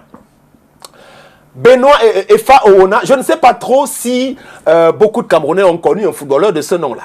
Je crois qu'il a eu 1 ou 2 sélections en équipe nationale espoir du Cameroun. Mais il fallait voir le train de vie qui était le sien là-bas au Qatar, à Doha, au Qatar, dans l'équipe à laquelle il évoluait, en 2e ou en 1re division. C'est pour vous dire que les talents camerounais, ils sont nombreux et ils réussissent à s'expatrier et à bien vivre de leur art dans n'importe quel pays. Vous allez au Kazakhstan, vous allez trouver un footballeur camerounais. Vous allez n'importe où, même en Papouasie, sûrement vous trouverez un footballeur camerounais. En Algérie, au Maroc, ils sont là-bas partout en dehors de l'Europe. Mais aujourd'hui, est-ce qu'on leur permet véritablement de mieux s'épanouir? C'est pour cela que je continue de dire, parce que j'estime que, en dehors du journalisme, la communication qui est un des plus beaux métiers au monde, le métier de footballeur pratiquant est également un très beau métier. Parce que non seulement vous avez la gloire, vous avez de la réussite, vous avez beaucoup d'argent également, vous pouvez sortir votre famille, finalement, on va dire, de la précarité. Quand ils commençaient, Nicolas Nkoulou et Benjamin Moukanjo, c'était, je crois, en 2007, moi et Bouba Ngomna et quelques autres journalistes comme Bonnie Philippe, on les accompagnait. Hein. Je crois on était à Pointe-Noire, à la Coupe des Nations des Juniors, où ils ont été révélés avec l'entraîneur Souleymane Aboubakar. C'était encore des petits gamins qui, à la limite, ne réussissaient pas à payer leur loyer. Alors, il a suffi que, même pour le cas de Stéphane Bia, à la minute où il a signé son premier contrat professionnel, il avait une Jeep Cherokee. Il ne pouvait plus vous prendre au téléphone, n'importe comment. Il avait déjà un agent. Benjamin Moukanjo, par exemple, pour ne citer que son exemple, quand il arrivait désormais au Cameroun, il ne reconnaissait plus ses anciens amis. Il était difficile de lui dire quoi que ce soit. C'est juste pas pour dire du mal de lui, pour dire que sa tête avait gonflé parce que sa vie avait changé littéralement. Donc il faut qu'on permette à ce que ces enfants-là qui sont bien plus nombreux, moi j'ai un petit garçon qui a à peine 2 ou 3 ans aujourd'hui, que j'élève, mon plus grand souhait c'est de le voir devenir footballeur parce qu'il aime bien jouer avec un ballon. Parce que le football c'est quelque chose véritablement qui réussit à vous mettre sur le toit du monde. Sam Severango, vous avez relevé tout à l'heure que nous, Estivia, avons dressé le tapis à certains candidats. Alors, vous relevez certainement le passage de Mabouan Kessak et de Jean-Bruno Tagne. Alors, sachant que Jean-Bruno Tagne et un autre journaliste sont dans l'équipe de campagne d'un autre candidat, est-ce que vous, qui soutenez dans une moindre mesure l'équipe dirigeante sortante, est-ce qu'on peut comprendre qu'il y a aussi bataille de journalistes de sport? Bataille de journalistes de sport, alors, je voyais venir cette question, et je vais vous dire. Moi, déjà en 2018, dans le domaine de la politique, j'ai fait de la communication au profit de personnalités. Donc, je suis plutôt, à ce niveau-là, un bon profil. Les 2 noms que vous évoquez sont des gens qui sont assez proches. Donc, on a partagé beaucoup de choses ensemble jusqu'à un passé très récent. Et d'ailleurs, même lorsque les annonces de leur enrôlement ont été faites, j'étais le premier à les appeler. Hein. Même avant, j'étais même le premier à encourager Ernest Obama pour que Samuel Eto'o, s'il a un bon projet, s'il est bien préparé, s'il se fait entourer par des aînés, est-ce qu'il sera possible de faire quelque chose? Donc, c'est pour vous dire qu'à la limite, pour moi, aujourd'hui, je ne suis pas fondamentalement opposé dans une querelle de journalistes, entre guillemets, comme vous le diriez. Encore que je suis plutôt leur aîné en réalité. Je crois que j'ai plus d'expérience là-dessus, sur ce terrain-là. J'ai plus de choses à dire et à partager parce que je les ai vus commencer, les 2 que vous évoquez. Mais j'apprécie parce qu'ils ont bien grandi, ils ont quelque chose à démontrer. Et je pense que leur campagne ne se déroule pas plus mal que cela en réalité. Mais je ne suis pas ici. Moi, au contraire, je n'ai pas été, je le précise, recruté par l'équipe. J'ai de la sympathie pour ce qui est proposé par cette équipe. J'ai plus que de la sympathie, je dois le répéter, pour le premier vice-président Alim Konaté, également, que je connais. Je sais qu'il est porteur. D'ailleurs, c'est même lui qui est l'âme de cette équipe-là, pour dire les choses très concrètement. Et je pense que, très honnêtement, dans un moment de vérité, et j'estime que, pour le cas de Samuel, s'il faut me le répéter, on ne l'a pas aidé. Aujourd'hui, Joseph-Antoine Bell, qui vient lui donner un chasse-mouche, devait bien lui rappeler qu'attention petit ou bien mon fils, cette affaire-là est bien trop compliquée. On n'y va pas comme cela sans bien se préparer. Le moment n'est peut-être pas encore choisi pour toi. Parce qu'à l'époque, je crois en 2018 d'ailleurs, Samy était plutôt lui dressé contre ces gens-là. C'est-à-dire les Joseph-Antoine Bell et autres Roger Mila. Je parle de journalistes. Bataille de Voilà, journalistes. non, j'ai juste un peu extrapolé finalement. Je parle très bien des journalistes.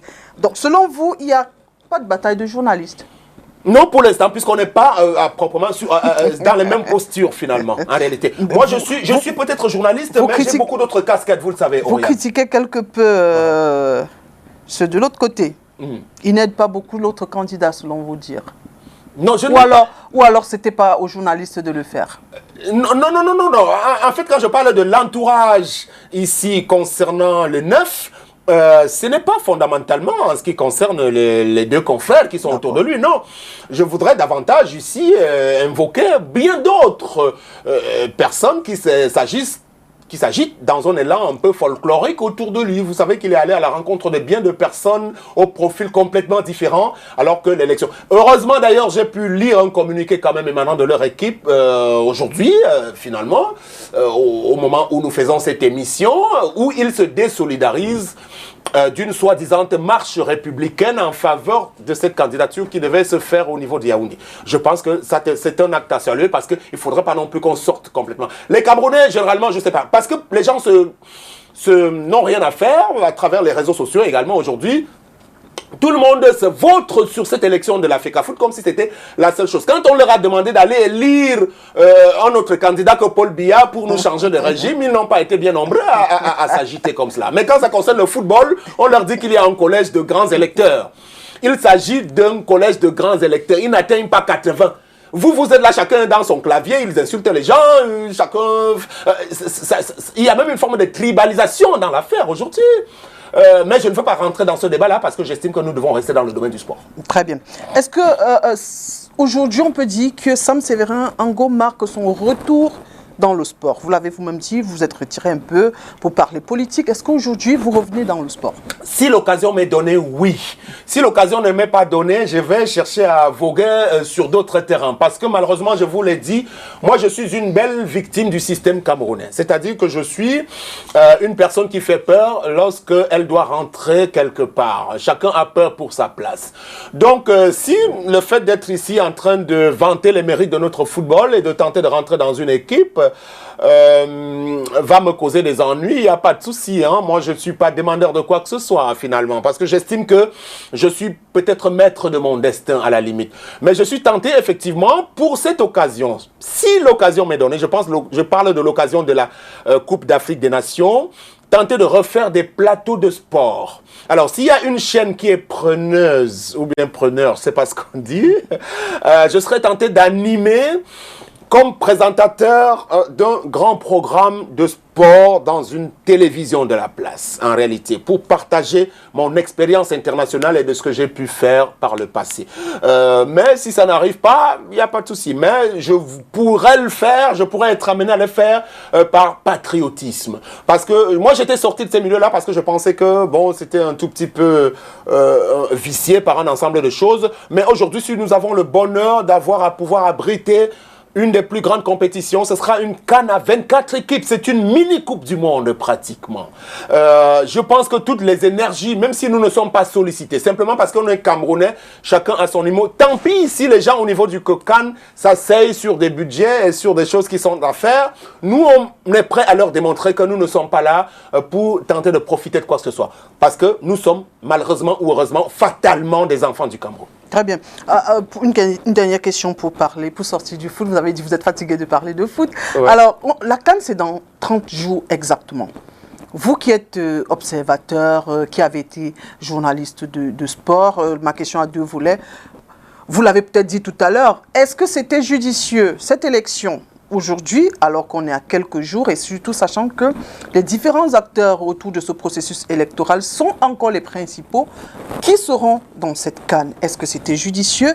Et en deuxième point, quel est votre avis sur l'équipe nationale qui s'en va compétir le 9 janvier prochain? Alors, sur le premier point, je vais vous dire très très facilement que c'était judiciaire à la fin parce qu'on ne pouvait pas aller en tant que pays hôte à cette compétition sans avoir une équipe fédérale à la tête de cette instance-là. Ça ne faisait pas trop sérieux. Malheureusement, nul ne pouvant se prévaloir de sa propre turpitude, on ne peut s'en prendre qu'à nous-mêmes. Il y a longtemps qu'on aurait bien pu mettre en place cette équipe-là sans qu'on ne soit amené à le faire au dernier moment. Mais ce sont des camerounismes, ce sont les avatars de nos querelles incessantes, malheureusement, de nos improvisations.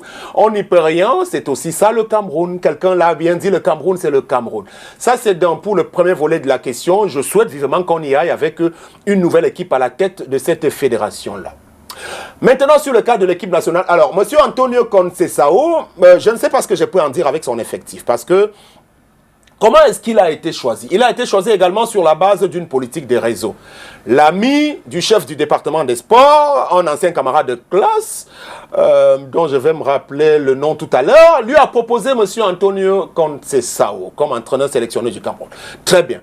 Est-ce qu'il a le profil? Là est toute une autre question. Je n'ai pas très bien le sentiment que c'est le très bon profil qu'on aurait pu avoir pour être compétitif, pour aller vraiment chercher ces victoires-là. Parce que n'oubliez pas, aujourd'hui, on n'est pas encore qualifié pour la Coupe du Monde. Le dernier tour risque d'être fatal pour nous si on y prend garde. Parce que si on tombe sur le Nigeria ou bien l'Algérie, ce que je ne souhaite pas, ce sera bien difficile pour cet effectif-là que je peux voir. Et cet effectif-là, en son sein, on retrouve des joueurs qui n'ont pas du tout encore ce que moi je peux appeler l'esprit lion indomptable. Malgré les déclarations d'un gars de Gadjoui, on a des défenseurs, des profils comme M. Harold Moukoudi. Bon, je pense qu'il sera même indisponible. Ça, c'est au niveau de la défense centrale de cette équipe-là où il n'y a pas de véritable patron encore à mon sens, que ce soit sur les côtés également, arrière, latéral, gauche et droit. C'est encore assez poussif également. Au niveau du milieu de terrain, est-ce qu'on a su trouver un véritable métronome également qui aurait pu succéder à Eno Eyon, par exemple, qui était un véritable relayeur à la suite de Laurent Etamé à l'époque. Aujourd'hui, dans l'entrejeu du milieu de l'équipe du Cameroun, je retrouve très peu de très bons profils. Il y a quand même beaucoup d'espoir avec des noms comme James Léa Siliki qui viennent de la France aussi. Et au niveau du bloc des attaquants, j'attendais beaucoup de choses, des noms comme Stéphane Baoken, mais il n'a pas beaucoup de chance d'être aligné tout le temps. Alors, est-ce que monsieur qui joue à Lyon et qui nous a marqué un but l'autre jour, rappelez-moi son nom, monsieur Toko Ekambi, voilà. Est-ce qu'il sera aux côtés de monsieur Choupo? Parce que le problème, il est là aujourd'hui. Même, je suivais un débat sur la chaîne ivoirienne, la 3, avec une brillante présentatrice, la chanteuse Tia, que je salue en passant.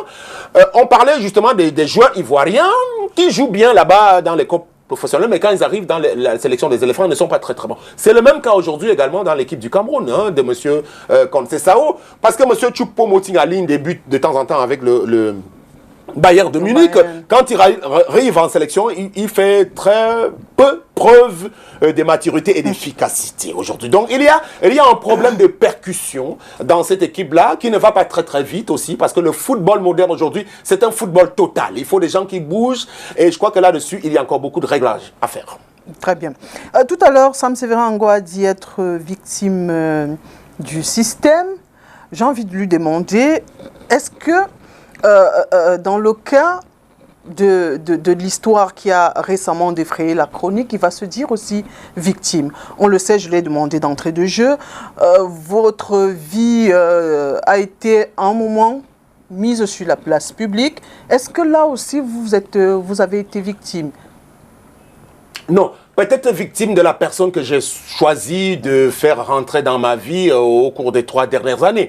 Parce qu'il y a un adage généralement. Vous savez, moi je n'ai pas souhaité revenir sur la question qui concerne strictement ma vie privée. Mais comme ça intéresse quelques personnes, je veux simplement dire en très peu de mots à tous ceux qui sont aujourd'hui en situation de couple, de bien souvent prendre le temps avant de se mettre en couple, de bien regardez le choix qui est fait ou bien la proposition qui vous est faite.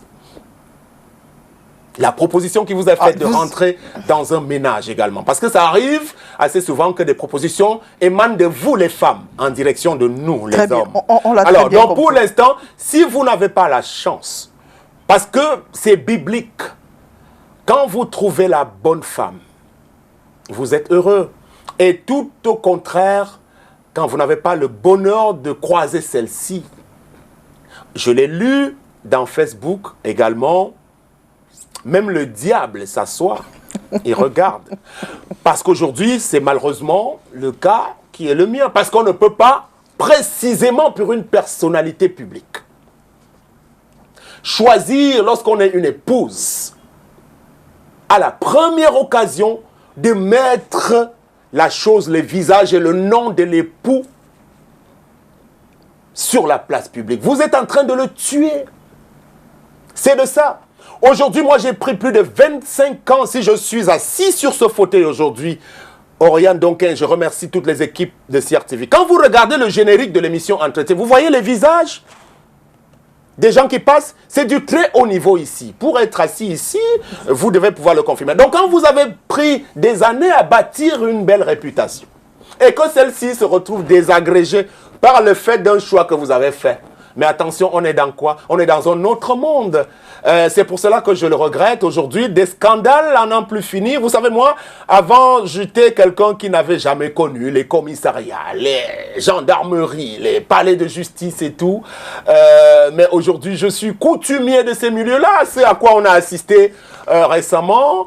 N'est rien comparé à ce que j'ai vécu, même encore il y a quelques mois. Mais heureusement, là, j'avais tout fait pour prier que mon Dieu, il ne faudrait pas que ça se retrouve à nouveau, parce qu'on est de façon interminable plongé là-dedans. C'est ça que je regrette également. Malheureusement, il y a également les gens tout autour, souvent, qui sont parmi vos ennemis, qui sont des jaloux, des aigris, qui rêvent de vous voir tomber, mais qui en profitent également pour mettre l'huile dans le feu. Le problème avec le cas qui me concerne, c'est que je me suis attaché avec une personne qui a une personnalité forte également. Voilà. Et malheureusement, aujourd'hui, elle a souvent eu tendance à vouloir instrumentaliser l'appareil judiciaire pour régler des problèmes de ménage et de couple. Et c'est pour cela que je veux saluer encore les représentants de notre justice qui sont ici à Douala, qui n'ont pas cédé à un ensemble de choses, qui au dernier moment se sont bien rappelés que, attention, il faut bien dire le droit. D'accord. Je précise bien, c'est STV, pas la CRTV. Ici, c'est STV. Okay. Vous l'avez dit tout à l'heure. Alors, est-ce qu'aujourd'hui, c'est vrai, vous ne voulez plus parler de ça, est-ce que, pour sortir, hein, dans une perspective, j'arrive. Ex, futur ex ou épouse? Oui, moi je pense que dans un débat sérieux comme celui-ci. Oui, il est très sérieux. Ce n'est pas une question qui intéresse le grand public. On est en train de sortir. Oui, on est en train de sortir, mais on aurait bien pu parler de bien d'autres sujets concernant la politique. Oui ou non, et on avance. Oui ou non quoi? J'ai pas bien compris la question. Dans la perspective, futur ex, ex ou épouse? Non, si vous voulez que je le dise solennellement, je ne souhaite plus avoir à me retrouver là-dedans. D'accord. Très bien. Parlons d'autre chose à présent. Est-ce que Sam Séverin Ango, comment est-ce qu'il définit ses rapports aujourd'hui avec le MRC? Voilà. Le mouvement pour la renaissance du Cameroun. Oui. Oui, le MRC est un parti politique aujourd'hui, qu'on le veuille ou non, qui est un peu, j'allais dire, l'interface, le parti politique qui représente un peu un espoir d'alternance au Cameroun, hein, à travers d'abord la masse critique de ces nombreux militants au Cameroun et à l'étranger.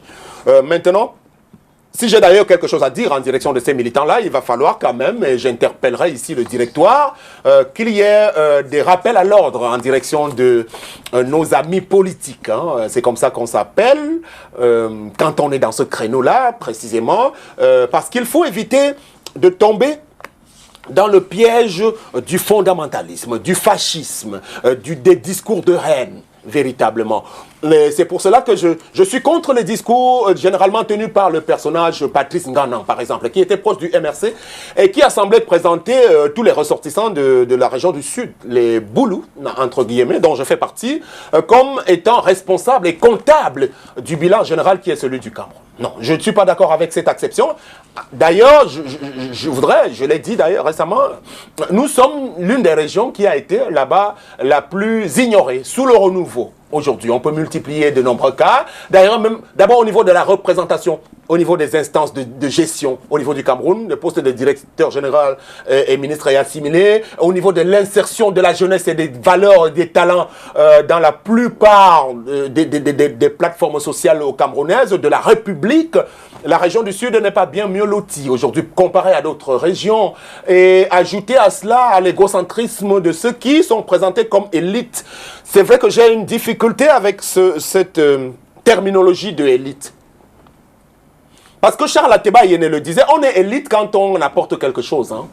On n'est pas élite quand on a bénéficié d'un décret présidentiel ou du Premier ministre pour être porté à telle ou telle responsabilité. Donc, véritablement, pour moi, l'élite intellectuelle, d'abord, c'est celle qui apporte la réflexion, comme je le fais régulièrement, et celle qui peut avoir de l'expertise administrative pour être portée à une responsabilité et qui, par-dessus tout, se soucie quand même de l'intérêt général ou bien de l'intérêt de sa collectivité. Sam Séverin Ngo, encore militant du MRC, est-ce que déjà vous aviez une carte de membre?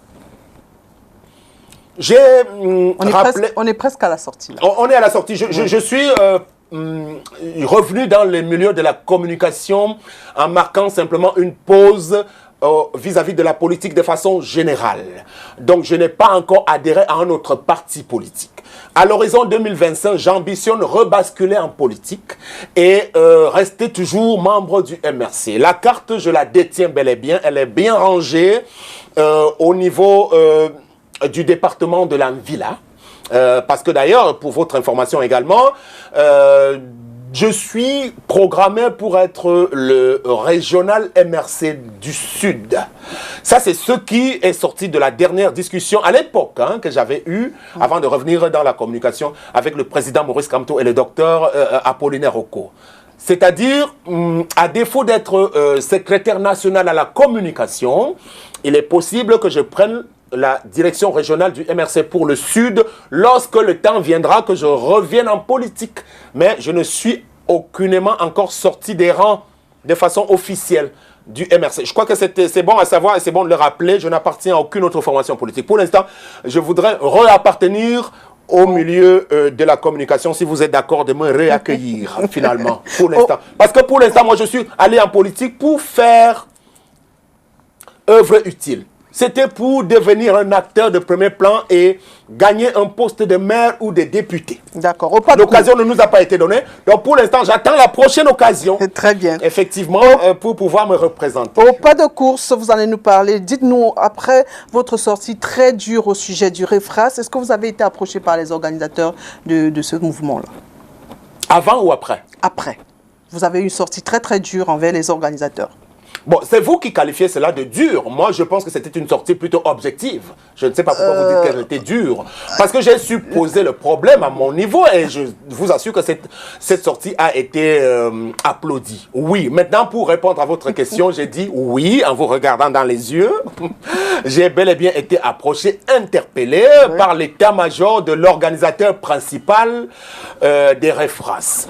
Et je n'ai pas manqué de leur rappeler à nouveau que les véritables problèmes des enfants du Sud, ils sont ailleurs et que la manière de les poser, ce n'est pas la meilleure façon qui a été faite, effectivement. Et j'aurai le temps de le leur répéter. Et aujourd'hui, il est question de recadrer tout cela et peut-être qu'une prochaine occasion, je reviendrai ici vous dire ce qui a été fait entre-temps. D'accord, très bien. Merci beaucoup. Sam Séverin Ngo, nous sommes arrivés au terme de notre émission. Merci pour toutes ces réponses et merci surtout d'avoir accepté notre invitation. Ah oui, moi je ne sais pas si je dois vous remercier parce que vous m'avez fait beaucoup, vous m'avez beaucoup bousculé. Hein. Je vous ai rarement vu comme cela quand je regarde votre émission.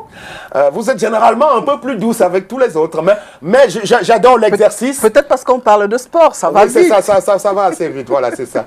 Mais j'ai adoré l'exercice qui m'a permis également de me représenter sur une grande chaîne quand même à la face du monde et je pense que très prochainement j'aurai le bonheur de me retrouver sur d'autres espaces, d'autres plateformes dont je voudrais remercier toute votre direction également et votre équipe de production. Merci. Mesdames et messieurs, merci à vous d'avoir été des nôtres et à jeudi prochain.